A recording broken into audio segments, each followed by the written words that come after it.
Hi, good morning. I'm sorry that I cannot upload a short video today because it is my youngest son's first communion.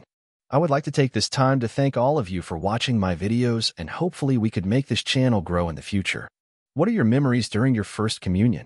You can share them in the comments section. God bless you all. Have a great day.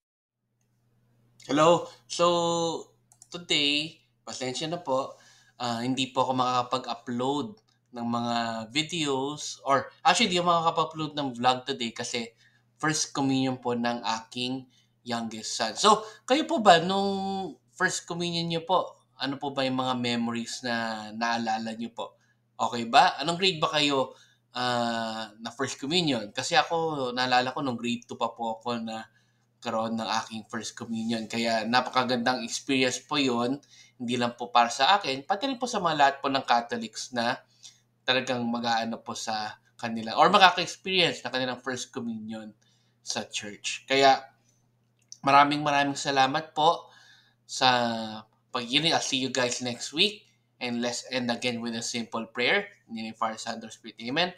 Lord, as the week closes now, maraming maraming salamat po sa lahat po ng mga blessings at biniyayang binibigay niyo po sa amin. Hopefully ay makapagpahinga po kami ngayong weekend at prepare po kami for the coming week. Lord, maraming maraming salamat po sa mga batang magpo-first communion po ngayon, sa mga susunod na weeks, sa mga nauna po sa anak ko po. And i-bless niyo po sana sila at talagang seryosohin po nila yung kanilang faith po in you. Amen. Name for our Son, Spirit. Amen. So maraming salamat po ulit sa panonood today. And I'll see you guys again. And let's end again with a simple Thanksgiving prayer. Bye-bye. God bless po. Daily thank you prayer. Lord, thank you very much for all the blessings that you are giving us every day. Thank you for our food, safety, security, guidance, and all your blessings. Please avoid us getting sick from all illnesses and forgive us for all our sins.